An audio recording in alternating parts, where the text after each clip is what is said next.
दोस्तों नमस्कार। आप सभी का स्वागत है हमारे एक और वीडियो में। सबसे पहले तो आपको हिंदू नव वर्ष और ईद की बहुत बहुत शुभकामनाएं। जब मैं ये वीडियो बना रहा हूँ तो नव वर्ष चालू हुए 2 दिन हो गए हैं और आज ईद का पावन पर्व है।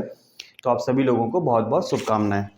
दोस्तों, बैंक ऑफ बड़ौदा का जो बीसी पॉइंट हमारे भाई चला रहे हैं, उनके इन्वेस्टिगेशन, उनका जो नियमित जांच होगी उसके बारे में मैंने पहले अपने कुछ डिटेल वीडियो बनाए हुए हैं, जिसको अगर आपने अभी तक नहीं देखा है तो इस वीडियो की डिस्क्रिप्शन में या हमारे चैनल में जाके आप देख सकते हैं।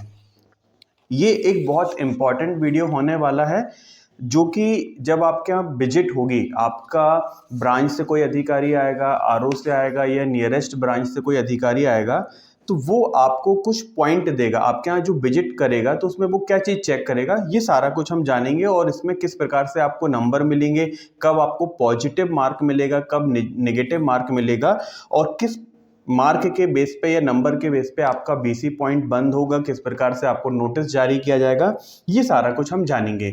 तो ये वीडियो समझने के लिए पहले आप हो सके तो वो वीडियो जरूर देख लीजिएगा जो मैंने पहले बनाया है, यदि आपने वो नहीं देखे हैं, और यदि देख लिए तो आप इस वीडियो को कंटिन्यू में रख सकते हैं।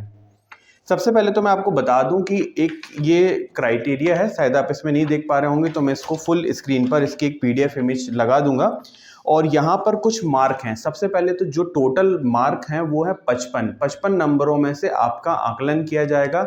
और कैसे कैसे आपको वो नंबर मिलेंगे जब आपके यहाँ विजिट हुआ करेगी, और कितने नंबर मिलने पर आपको वेरी हाई रिस्क में, लो रिस्क में या मीडियम रिस्क में रखा जाएगा, और किस प्रकार से अगर आप हाई रिस्क में रहते हैं तो आपके बीसी पॉइंट को टर्मिनेट किया जाएगा, ये सारा कुछ हम जानेंगे। सबसे पहले तो इन्होंने पहला जो पॉइंट है स्क्रीन पर भी आप देखते चलिएगा, इसमें है display of dos and don't dos board of BC point.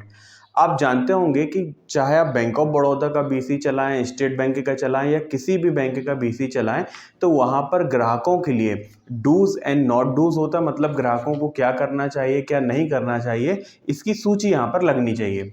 बहुत सारे बीसी पॉइंट लगाते हैं, कुछ फॉर्मेलिटी के लिए लगाते हैं और ऐसी जगह लगाते हैं जहाँ पर दिखाई नहीं देता है, लेकिन जब आपके यहाँ कोई विजिट करने आएगा तो आप बोल दोगे सर ये लगा हुआ है, ठीक है, लेकिन इससे भी आपकी मार्किंग पे फर्क पड़ेगा। इस पर टोटल 5 मार्क हैं। यदि आपने बोर्ड लगाया है और ऐसी जगह लगाया है जहाँ पर ग्राहकों को आसानी से वो दिखे, पढ़ने में आए, तो आपको 5 मार्क मिलेंगे। यदि आपने बोर्ड लगाया है लेकिन वो ऐसी जगह लगाया है जहां पर आसानी से वो नहीं दिखेगा, विजिबल नहीं होगा, तो आपको केवल 3 मार्क मिलेंगे। और यदि आपने बोर्ड नहीं लगाया है तो यहाँ पर आपको 0 मार्क मिलेंगे, ठीक है, आपको 0 नंबर मिल जाएगा। तो एक तो ये हुआ। अब दूसरा है यहाँ पर डिस्प्ले ऑफ वोट, मतलब जो बैंक के साइन और ब्रांडिंग मटेरियल है वो बीसी पॉइंट पे आप लगा रहे हुए नहीं, ये उस चीज़ के लिए है। अब बहुत सारे बीसी पॉइंट जो होंगे वो कई बैंक का भी काम कर सकते हैं या प्राइवेट एजेंसी का काम करते हैं, उनका भी बोर्ड लगा लेते हैं। तो इन सारी चीज़ों को इस पॉइंट में कवर किया गया है। देखिए इसमें क्या क्या है। इसमें अधिकतम 5 मार्क आपको मिल सकते हैं। पहला है, यदि आपने बैंक की ब्रांडिंग के बोर्ड लगाए हुए हैं और वो दिखाई भी देते हैं, विजिबल हैं, आसानी से दिखाई देंगे, तो आपको 5 अंक यहाँ पर मिलेगा। यदि आपने बोर्ड लगाया है लेकिन आसानी से दिखाई नहीं देता है तो वो 3 नंबर यहाँ पर आपको मिलेगा। और यदि आपने बोर्ड लगाया ही नहीं है तो आपको 0 नंबर मिलेगा। यहाँ तक तो ठीक है।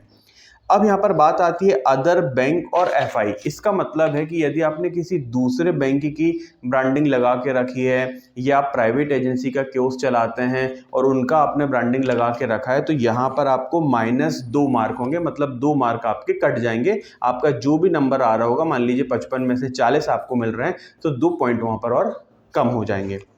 अब इसके बाद बात करते हैं कि बीसी सेटलमेंट अकाउंट, जो बैंक ऑफ बड़ौदा में ओडी अकाउंट होता है, आप जानते होंगे कि वो ओडी अकाउंट एक एफडी के बेस पर आपको मिलता है। मान लीजिए आपकी 10,000 रुपये की एफडी है तो 90% 9,000 रुपये तक का आप उससे ट्रांजैक्शन कर सकते हैं। 1 लाख की एफडी है तो 90,000 रुपये तक का ट्रांजैक्शन आप कर सकते हैं, ठीक है। मैं एक ग्राहक की बात नहीं कर रहा हूँ, इसलिए मैं इसको डिटेल में नहीं बता रहा। जो लोग बीसी पॉइंट चलाते हैं वो ये चीज़ जानते हैं। तो ज़्यादातर लोग क्या करते हैं कि इसको डेबिट में रखे रहते हैं, मतलब ओडी के अगेंस्ट उनको लिमिट मिलती ही रहती है, कभी भी वो क्रेडिट नहीं करते हैं। तो इसमें कंपलसरी है कि महीने में कम से कम आपका जो ओडी अकाउंट है वो कम से कम एक बार क्रेडिट में एक दिन के लिए तो ज़रूर होना चाहिए। अगर ऐसा है तो आपको 5 अंक मिलेंगे, और यदि आपका एक भी बार महीने में क्रेडिट नहीं हुआ, सिर्फ डेबिट ही डेबिट हुआ है, तो इसका मतलब है कि आपको यहाँ पर जो है वो 0 मार्क मिलेंगे। तो आपको क्रेडिट बैलेंस में भी इसको रखना चाहिए। इसके बाद यदि हम बात करें यहाँ पर suspected fraud of biometric clone, बहुत सारी कंप्लेंट बैंक को, आरओ ऑफिस को जाता है कि जो क्यू संचालक हैं वो अपने खुद के बायोमेट्रिक क्लोन बना लेते हैं और उनकी जगह उनके कर्मचारी, उनके घर परिवार के लोग काम करते हैं। कई बार वो कस्टमर तक के क्लोन बना के रखते हैं। तो यहाँ पर यदि 0 कंप्लेंट है, आपके खिलाफ 0 कंप्लेंट है, तो आपको 10 मार्क मिलेंगे, और यदि एक भी कंप्लेंट है तो बैंक इसके बाद उसका इन्वेस्टिगेशन करेगा, और यदि इन्वेस्टिगेशन में आप पाए गए कि सही में आप इस प्रकार की इलीगल एक्टिविटी से हैं, तो वो आपके कियोस्क को तुरंत टर्मिनेट कर देंगे। फिर यहाँ पे मार्क की कोई भी बात नहीं आएगी।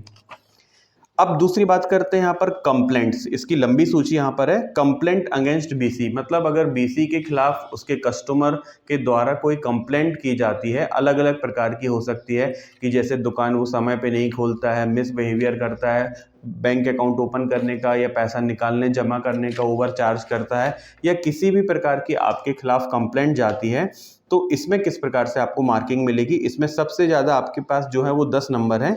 यदि आपके खिलाफ एक भी कंप्लेंट नहीं है तो आपको 10 मार्क यहाँ पर मिलेंगे। ये हर महीने होगा, इसलिए हर महीने की ये रिपोर्ट बनेगी। हो सकता है इस महीने आपका परफॉर्मेंस खराब रहा हो तो आप अगले महीने उसको सुधार सकते हैं। अगर 1 से लेके 2 कंप्लेंट मिलती हैं तो आपको 7 अंक मिलेंगे। यदि 3 से लेके 5 कंप्लेंट मिलती हैं तो 3 आपको मिलेंगे, और 6 से लेके 10 कंप्लेंट यदि आपकी हैं तो 0 अंक आपको यहाँ पर मिलेगा। और यदि 10 से ज़्यादा कंप्लेंट हैं तो यहाँ पर 5 अंक माइनस में कर लिए जाएंगे, मतलब 5 पॉइंट आपके कम कर लिए जाएंगे। तो इस प्रकार से आपको यहाँ पे कंप्लेंट का देखना है। अब इसके बाद एक बहुत बड़ा सिरदर्द हम उसको बोल सकते हैं, क्योंकि बिजनेस बढ़ाने के लिए आप बहुत सारी लीड जनरेट करते हो, जो कि बैंक में गोल्ड लोन के लिए हो सकती है, किसी भी प्रकार के लोन के लिए हो सकती हैं। अब उनसे संबंधित एक क्राइटेरिया है कि यदि आपने किसी प्रकार की लीड जनरेट करी थी लास्ट 12 मंथ की अगर हम बात करें, तो इसमें यदि बहुत सारे लोग ऐसे होते हैं जो किस्त नहीं चुकाते हैं, इसको हम स्लिपेज ऑफ अकाउंट यहाँ पर बोलते हैं। एक प्रकार से दूसरा वर्ड अगर हम सरल शब्दों में बोलना चाहें तो एनपीए कुछ अकाउंट हो जाते हैं जो 3 महीने से ज़्यादा हो जाता है और किस्त जमा नहीं कर रहे हैं, ब्याज जमा नहीं कर रहे हैं। तो यदि आपने वो लीड जनरेट करी है, मान लीजिए 10 लीड आपने दिए हैं, अब उन 10 में से परसेंटेज निकाला जाएगा। तो यदि 1% से कम अगर ऐसा आ रहा है, उदाहरण के लिए हम बात कर लेते हैं कि 100 लीड आपने दी थी, उसमें से मात्र एक ही लीड ऐसी कर रही है, तो 1% तक है तो आपका ये 10 मार्क आपको मिल जाएंगे।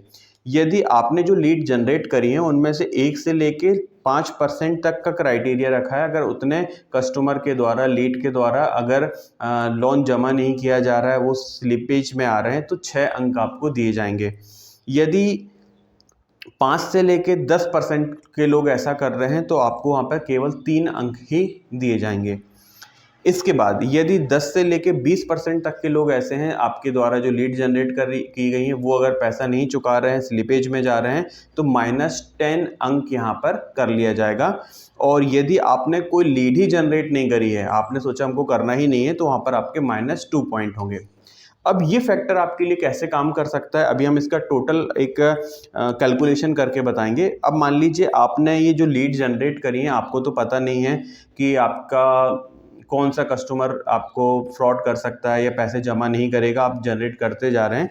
तो अगर ऐसे माइनस मार्किंग आपकी होती रहेगी तो आपके अंक कम आएंगे, और अंक कम आएंगे तो यदि मान लीजिए आप लगातार रिस्क वाले एरिया में रहेंगे कुछ महीने तक, तो फिर आपका बीसी पॉइंट टर्मिनेट हो जाएगा। तो इसमें आपको सुधार करना पड़ेगा। सुधार कैसे करना पड़ेगा कि जो लोग आपने लीड जनरेट करी है वो पैसा जमा नहीं कर रहे हैं, तो आपको पैसा उनके पास जाना पड़ेगा कि भाई आपका बैंक से किस्त जमा नहीं हो रही, तो आप उसको जमा कराइए।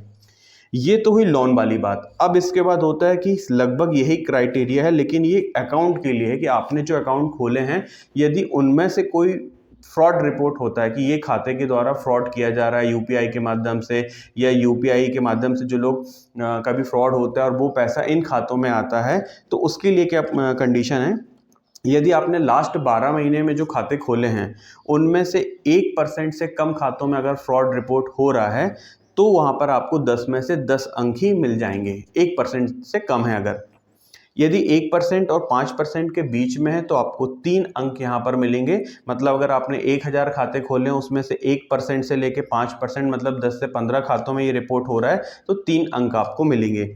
यदि 5 से 10% खाते ऐसे हो जाते हैं तो आपको 0 अंक वहाँ पर दिया जाएगा। इसके बाद यदि 10 से लेके 20% खातों में यदि फ्रॉड रिपोर्ट हो रहा है तो आपका -5 अंक कर लिया जाएगा। और यदि 20% से ज़्यादा आपके खाते ऐसे हैं जो कि फ्रॉड रिपोर्ट हो रहे हैं तो वहाँ पर -10 पॉइंट आपके किए जाएंगे। अब देखिए ऊपर ये दोनों कंडीशन में यदि मान लीजिए आप 10-20% के क्राइटेरिया में आ रहे हैं तो दोनों जगह यदि आपकी -10 मतलब -20 हो गया तो 55 में से आपके 20 अंक तो सीधे सीधे यहीं पर चले जाएंगे और आप रिस्क कैटेगरी में आ जाएंगे और इसमें आपका कोई कंट्रोल नहीं है। ऊपर वाले में तो आप कंट्रोल कर सकते हो कि आपने किसी की लीड जनरेट कराई थी, पैसा नहीं जमा कर रहा, किससे नहीं जमा कर रहा है, तो आप उसको फोर्स कर सकते हो, रिक्वेस्ट कर सकते हो। अब यहाँ पर यदि मान लीजिए आपने कोई लीड जनरेट नहीं करी है तो वहाँ पर -2 अंक हो जाएंगे। तो ऐसे ये सारी क्राइटेरिया पूरा हर महीने चेक किया जाएगा और आपको 55 में से अंक दिए जाएंगे। अब जो टोटल स्कोरिंग यहाँ पर हो रही है, मान लीजिए आपके जो भी अंक आ रहे हैं वो 10 या 10 से कम हैं तो यहाँ पर आपको वेरी हाई रिस्क में माना जाएगा।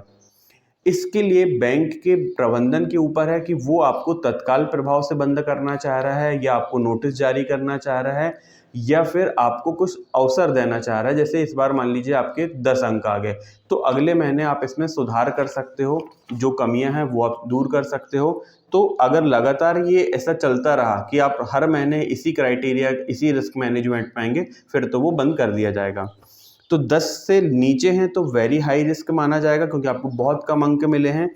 अगर 20 से लेके 21 तक हैं तो आपको हाई रिस्क में माना जाएगा और यदि 21 से लेके 45 है तो आपको मीडियम रिस्क माना जाएगा और 45 से लेके 55 के बीच में आप हैं तो आपको लो रिस्क में माना जाएगा।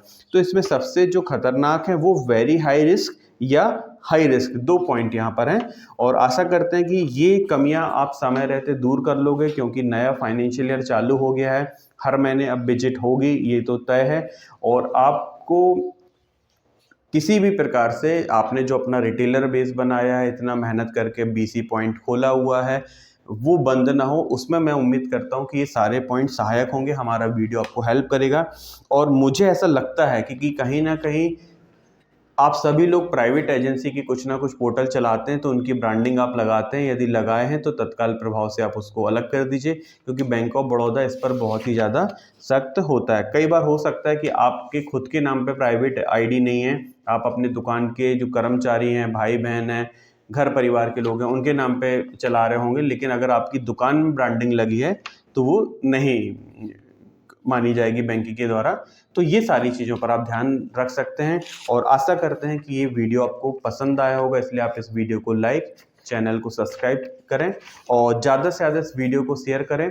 आप जैसा जानते हैं कि जून 2024 से L0 डिवाइस बंद हो जाएंगी। यदि आप अभी या बाद में L1 डिवाइस परचेस करना चाहते हैं अमेजन से तो उनकी लिंक हमने अपने इस वीडियो के डिस्क्रिप्शन में दी है, वहाँ से जाके आप ऑनलाइन ऑर्डर भी कर सकते हैं। वीडियो देखने के लिए बहुत बहुत धन्यवाद दोस्तों। आपका दिन शुभ हो। वंदे मातरम। जय हिंद।